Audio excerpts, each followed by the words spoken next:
বৰশী এটা লৈ মাছ ধৰা নহয় জানো? বৰশীটোৱে মাছ ধৰিলে কেইটা মাছ পাবা? 10টা। 10টা পাই পাবা। তাতকৈ এটা কাম কৰিবা, মেচিন এটা লৈ যাবা, মেচিনটো চলাই দি পুখুৰীৰ পানীখিনি সিঁচি পেলাব লাগে গোটেইখিনি। তেতিয়া কিমান মাছ পাবা? যিমান মাছ আছিলে গোটেইখিনি পাবা, হয়নে নহয়? ঠিক আছে, মাছ পালা 10 কুইণ্টেল মাছ পাই গ'লা তোমালোকে। 1 কুইণ্টেল মাছ অহা বছৰ কি হ'ব? অহা বছৰ পুখুৰীটোলৈ গ'লে কি পাবা? একো নাথাকে তাৰ আৰু। সেইটো কোৱা হয় আমাৰ ৰং ফুড চিষ্টেম। আমি তাক ছাষ্টেইনেবল কৰিবলৈ হ'লে আমি বৰশীৰে মাছ ধৰিব লাগিব, মাছ তাক এৰি আহিব লাগিব, যাতে বাৰিষা মাছে তাত কণী পাৰিবলৈ কেইটামান মাছ থাকে। খেতি কৰোঁতে মাটিখিনিত সাৰ সীমিত পৰিমাণে দিব লাগিব, যাতে অহাবাৰ 10 বছৰ পাছত, 20 বছৰ পাছত, 50 বছৰ পাছতো যাতে খেতি উৎপাদন হৈ থাকে। সেই কথাখিনি আমি মনত ৰাখি কৰিব লাগিব। সেইটোকে কোৱা হয় ফুড ছাষ্টেইনেবিলিটি বা খাদ্য স্থায়িত্ব। অন্য কিছুমান কথাও আৰু ডাঙৰ খাই আছে। সেইটো হ'ল মোৰ কেইমিনিট গ'ল? 10 মিনিট যাব এতিয়া ন? আৰু 4 মিনিটমান কম হয়। খাদ্য ছাষ্টেইনেবিলিটি বা খাদ্য সহযোগিতাৰ ক্ষেত্ৰত আৰু এটা কথা আছে। হয় খাদ্য বহনশীলতা। মই ধান সদায় পাই থাকিব লাগিব, মাছ সদায় পাই থাকিব লাগিব, আমটো সদায় পাই থাকিব লাগিব, বা কলজোপা সদায় পাই থাকিব লাগিব। গতিকে এই পাই থাকিবলৈ হ'লে আমাৰ এই চিন্তাটো কৰিব লাগিব। তোমালোকে কল খাই পাইছানে নাই? কল খাই নোপোৱা কোনোবা আছে নেকি?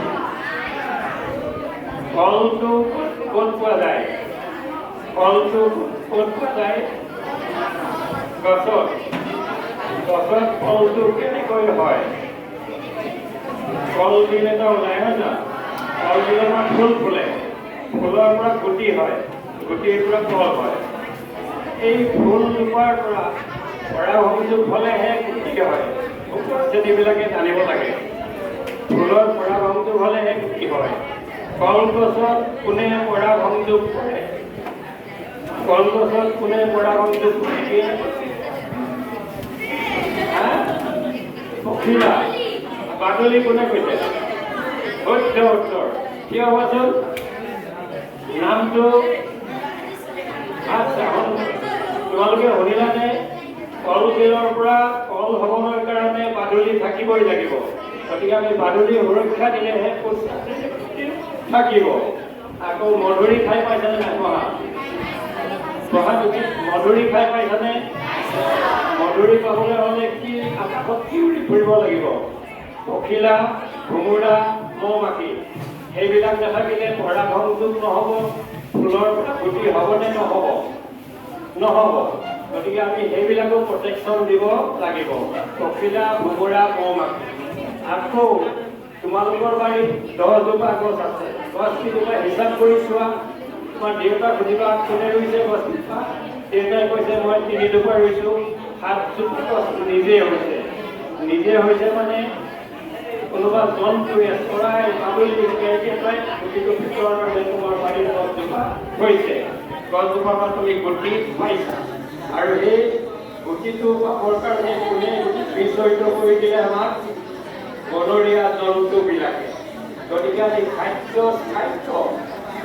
ছাষ্টেইনেবিলিটিৰ কাৰণে আমি বনৰীয়া জীৱ জন্তু সকলো পখিলা, ভোমোৰা, মৌ-মাখি, চৰাই, চিৰিকটি, বাদুলি, বান্দৰ, মাছ, সাপ, বেং, বনকুন্দা, শিয়াল সকলোবিলাকক আমি সুৰক্ষা দিব লাগিবই।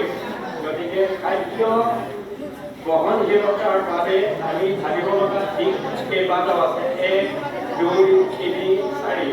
তোমালোকক মই মাত্ৰ আভাস দিলোঁ। মোৰ কাষ থকাৰ কাৰণে মই শব্দ ভালকৈ দিব পৰা নাই। গতিকে তাৰ